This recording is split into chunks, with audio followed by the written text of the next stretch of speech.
Olá pessoal, tudo bem? Sejam todos muito bem-vindos ao canal falando de Espiritismo. Eu sou Eduardo Sabag e hoje vamos continuar a nossa série de perguntas e respostas que muitas pessoas gostaram, né? Então vamos lá. Lembrando que se você tem alguma dúvida que não está nessas perguntas que eu vou ler, coloque aí abaixo a sua dúvida. E se você já viu a dúvida de alguém que você gostou, o que você faz? Dá um like na dúvida da pessoa, porque eu vou responder os que tem mais like. Bom, primeiro, outro recadinho é, se você gosta dos meus vídeos, passa para seus amigos. Passa cada dia que você vê um vídeo, passa para um. Mesmo que às vezes não seja tanta praia dele, deixa ele assistir, quem sabe ele se interessa e adere ao Espiritismo. Vamos lá, a primeira pergunta é da Tatiana Lima. São duas perguntas, na verdade. A primeira é: o que acontece com espíritos de pessoas encarnadas que não acreditam em Deus e que acham que a morte é o fim e que não tem nada depois disso? Bom, enquanto elas estão encarnadas, elas obviamente vão ser mais influenciadas por espíritos inferiores, por acreditarem que não existe nada além da vida material, certo? E a pior parte, na realidade, vem depois da morte. Porque como essa pessoa, ela não acredita, ela está muito mais materialmente falando, muito mais próxima à vida material do que à vida espiritual. Então, a hora que ela desencarna, o que acontece? Ela sofre muito. Às vezes fica desacordada por muito tempo, às vezes fica vagando, varia bastante na realidade, mas o fato é que ela não vai ter um desencarne bom, a não ser que ela seja assim uma pessoa extremamente bondosa, mas extremamente bondosa mesmo assim ela vai sofrer uma confusão mental. Os espíritos que vivem muito na matéria, ao desencarnar, eles têm dificuldades até de ver os próprios espíritos também. Muitos espíritos que eu atendo, eu tô aqui conversando com o espírito e tá cheio de espírito em volta dele e ele não consegue ver. Porque ele está mais ligado na matéria, onde nós encarnados vivemos, do que no plano espiritual. Então ele olha, ele vê a mesa, ele me vê, ele vê o notebook, mas ele não vê o espírito ao lado dele. Então tem outro fator que eu gostaria de falar também. Eu não conheço ninguém que não acredita em Deus que não tenha depressão. Todo mundo que eu conheço que não acredita em Deus tem depressão. Talvez porque deve ser ruim viver com uma perspectiva como essa, né? De que não há nada além da matéria, porém, não querendo abordar nesse assunto aqui, mas é muito difícil não acreditar em nada, não acreditar que existe um Criador, porque tudo no universo tem que ser criado, tem que ter uma origem, não é verdade? Então, por exemplo, não vai aparecer uma pizza do nada aqui, ou eu vou ter que ligar para alguém para pedir a pizza, ou eu vou ter que fazer uma pizza.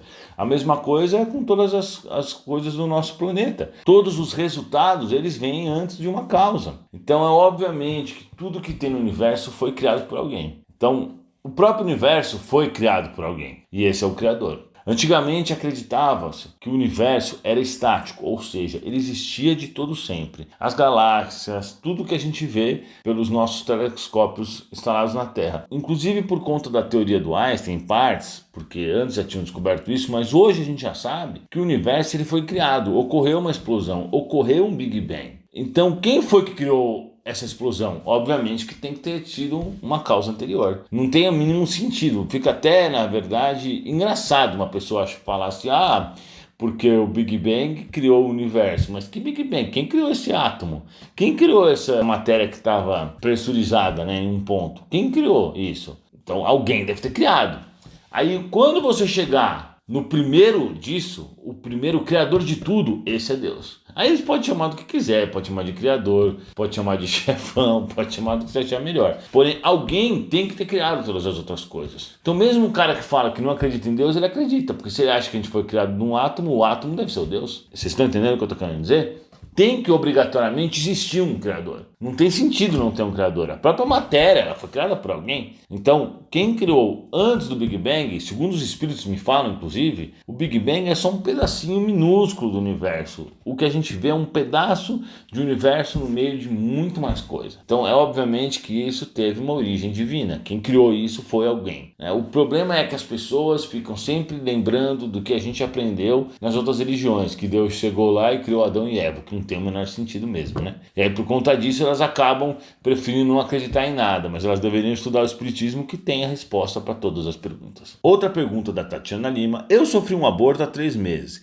Eu ainda sofro muito, choro, não consigo superar. Me pergunto por que isso aconteceu comigo. Gostaria de saber se isso pode fazer algum mal para esse espírito. Então, Tatiana, como você está falando aqui de um aborto espontâneo, né, algo que você não teve culpa, obviamente que isso foi uma expiação, com certeza absoluta. E, inclusive, aqueles espírito que vai encarnar, que iria encarnar, na verdade, no feto, né? Ele é ligado, sim, ao espermatozoide, acontece todos aqueles processos, porém eles já fazem o processo incompleto porque os espíritos já sabem que ele vai ser abortado naturalmente, né? Por processos biológicos, processos orgânicos do nosso corpo. Então, obviamente que isso precisa ocorrer por conta de uma expiação. Então você precisa passar por isso. E talvez, ou muitas vezes não, mas normalmente o espírito também precisa passar por isso. Isso não causa danos a ele. Se ele é um espírito não muito evoluído, pode causar uma certa confusão e tudo, porém é necessário. Acidentes não acontecem no universo de Deus, e a gente vive no universo de Deus. Não cai uma folha no chão sem que Deus permita. Então, na realidade, acidentes não existem, nem sorte,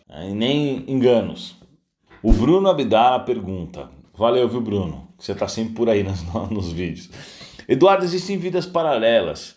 Tem como a gente viver em outra dimensão ou viajar no tempo? Ou só no mundo espiritual isso é possível, como nos filmes Efeito Borboleta e Durante a Tormenta? Bom, o que os espíritos me dizem é o seguinte, que não existe viagem no tempo. Não tem como a gente voltar no passado. Tem sim como a gente visualizar as coisas que ocorreram no passado, mas não tem como a gente voltar no passado e mudar o presente. Isso não existe. Agora, a questão do viagem para o futuro também não existe, mas o que pode acontecer, e qualquer espírito que está trabalhando na Terra, não qualquer, mas um espírito que já tenha certo grau evolutivo, ele tem acesso ao futuro. Obviamente que um espírito como Jesus tem acesso ao futuro de milhares de anos, bilhões na verdade. Por isso que Jesus falou coisas na época dele que realmente vieram a acontecer. Queriam vir profetas, quer dizer, falsos profetas, falsos cristos, iriam tentar enganar a todos, entre várias outras coisas que ele disse. É porque ele já sabia que isso ia acontecer. Ele sabia que o espiritismo ia surgir como consolador prometido e por aí vai. Mas esses espíritos, eles conseguem acessar o futuro porque eles precisam trabalhar nas encarnações daqueles que estão aqui na Terra, que somos nós, né? Então, se a gente falar, por exemplo, de outra dimensão, aí esse é um papo muito complexo que eu pretendo fazer um vídeo sobre isso. Existem dimensões, sim.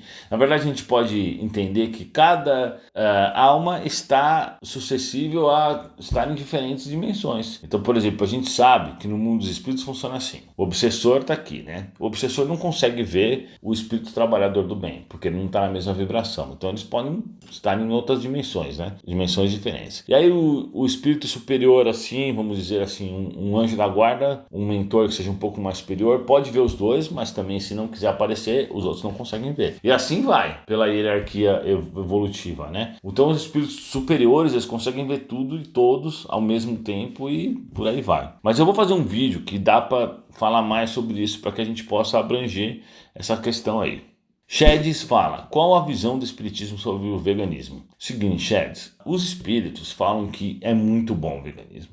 Porque realmente nós estamos aqui com o propósito de evoluir, mas a gente tem que respeitar ao máximo os animais. Hoje a gente ainda come carne porque, vamos dizer, na época de Chico Xavier, você quase não tinha recursos. Se você não comesse carne, você tinha muito pouca chance de ter uma alimentação saudável e balanceada. Hoje já existe muitas coisas. E o que os espíritos me falam, inclusive eu farei um vídeo sobre isso em breve, é que no futuro, ninguém mais vai comer carne. Não só porque não querem matar os animais, porque a tecnologia vai evoluir tanto que vão existir alimentos mais saborosos, que fazem menos mal e que ainda por cima não matam animais. Esse é um futuro próximo. Eu já conversei muitas vezes com seres de outros planetas. E nesses planetas mais evoluídos, eles comem carne, mas não é a carne retirada do animal. É carne criada em laboratório e outras coisas. Nós temos essa visão de coisas criadas em laboratório serem negativas, porque no início realmente acaba sendo algo muito artificial. O que os espíritos me falam é que com o tempo, por exemplo, a gente vai poder ingerir um hambúrguer super saboroso, o hambúrguer mais saboroso do planeta, que tem uma carne que não foi retirada de nenhum animal, né, que nem passou perto por isso, uma carne criada, por exemplo, industrialmente, com um pão que nem contém glúten, né, que nem contém às vezes carboidrato, às vezes com exatamente a alimentação balanceada que você precisa, entende?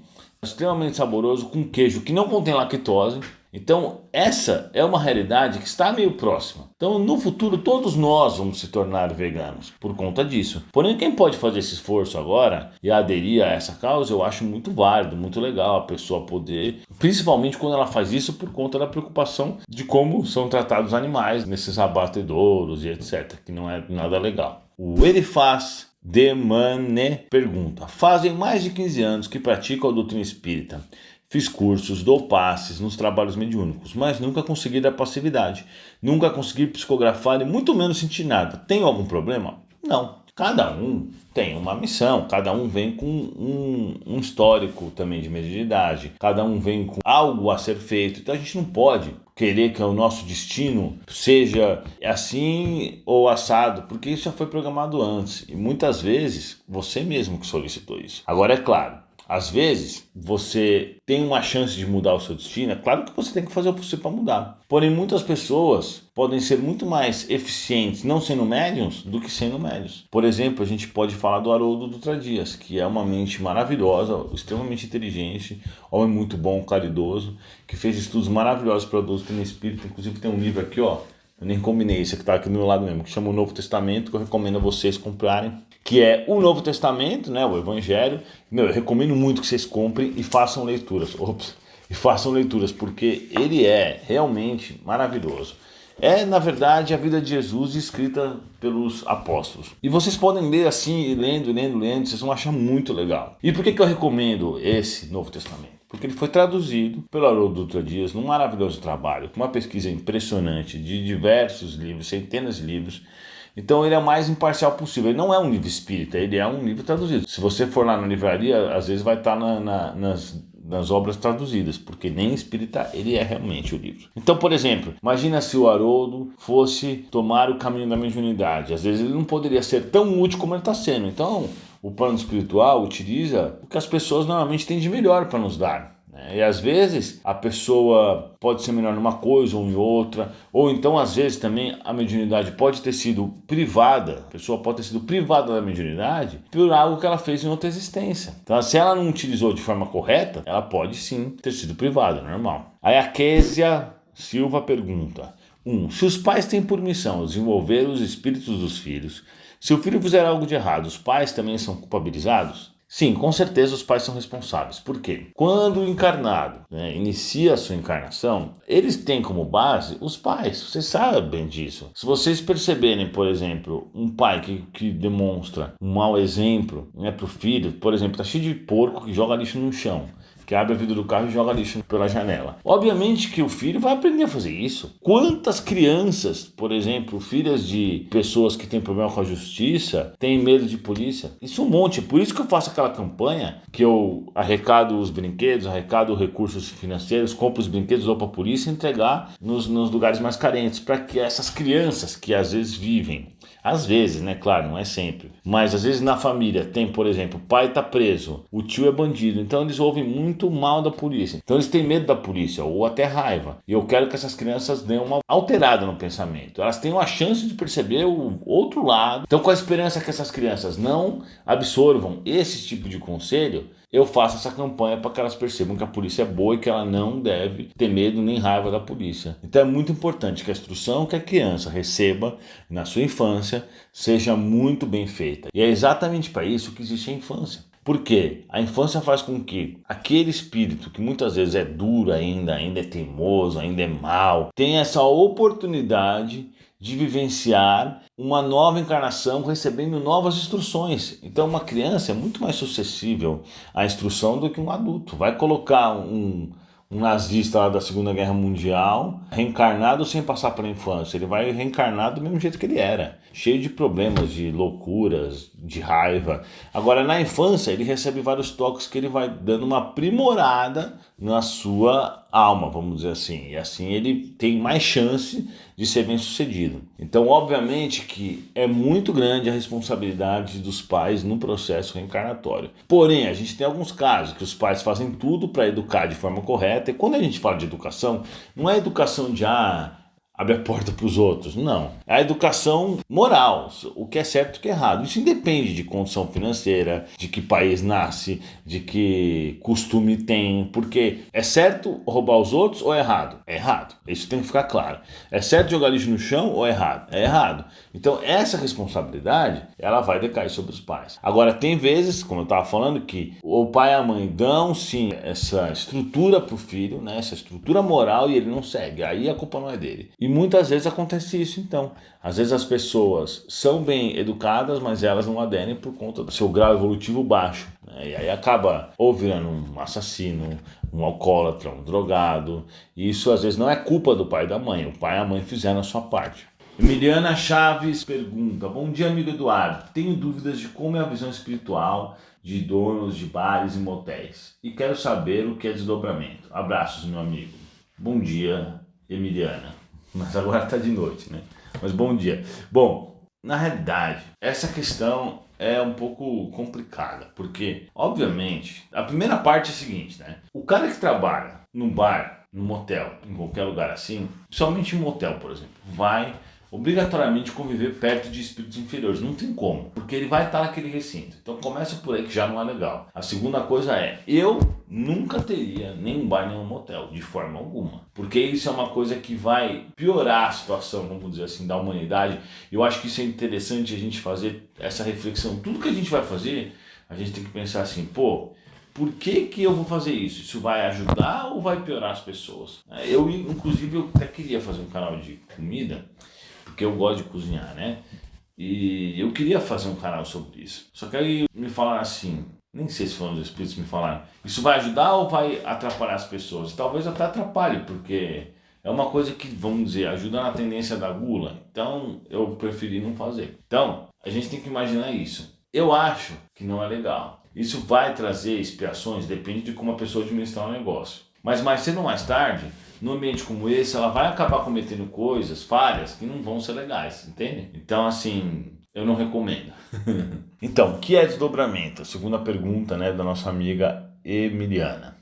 Desdobramento é quando a gente sai do nosso corpo espiritualmente. Então isso pode ocorrer em alguns casos. Por exemplo, quando você está dormindo, você sai do seu corpo normalmente, com todo mundo isso acontece, e vai para alguns lugares, vai trabalhar no plano espiritual, vai estudar. Aqueles que não estão vibrando com os seres do bem, vai para bares, para boates, vai beber, vai usar droga. Varia na realidade, né? Nós somos seres espirituais. Quando a gente dorme, nosso espírito se liberta. É isso que fala no livro dos espíritos. E aí sai por aí vibrando, né? Indo para os lugares onde vibra. Então, isso seria o desdobramento pelo sono. Outra coisa que acontece no desdobramento é quando a gente conscientemente, por exemplo, fecha o olho e sai do corpo. Isso acontece. Mas para isso, a pessoa precisa já ter essa faculdade mediúnica, vamos dizer assim, né? Esse dom mediúnico já desenvolvido. Eu faço isso. Inclusive, às vezes eu vou tratar as pessoas, eu consigo ir ver até as pessoas, como elas estão e etc. É claro que os espíritos impedem que eu veja a casa das pessoas, porque não tem porquê, né? Isso é interessante. Então, às vezes eu vou ver alguma coisa, eu vejo a pessoa, mas não vejo as coisas em volta. É muito interessante. Nossa, já vi cada coisa em desdobramento. Então, por exemplo, eu às vezes estou assistindo uma notícia, e essa é uma notícia ruim. Se eu me concentrar na notícia, eu posso até chegar a ver aonde está o cara que morreu, por exemplo, entendeu? Então, por exemplo, tá falando que o cara morreu assim, assim, assado. E às vezes, se eu ficar me concentrando, eu consigo ir até onde o cara tá e ver se ele tá num grau, se ele tá de um jeito, se ele tá sendo atendido ou não, e por aí vai. Mas aí o nosso corpo fica naquele local e o espírito sai. E mantém-se uma ligação, né? Essa ligação não é separada, só é separada a hora que a pessoa realmente desencarna. Se você assistiu até aqui, você gostou, deixa seu like. Se não gostou também, pode falar o que você quiser aí abaixo. Aqui nós somos abertos à opinião. Se você tem alguma pergunta, manda aí. Se você tem Instagram, me siga no Instagram, @esabag. E é isso aí, pessoal. Valeu e até a próxima.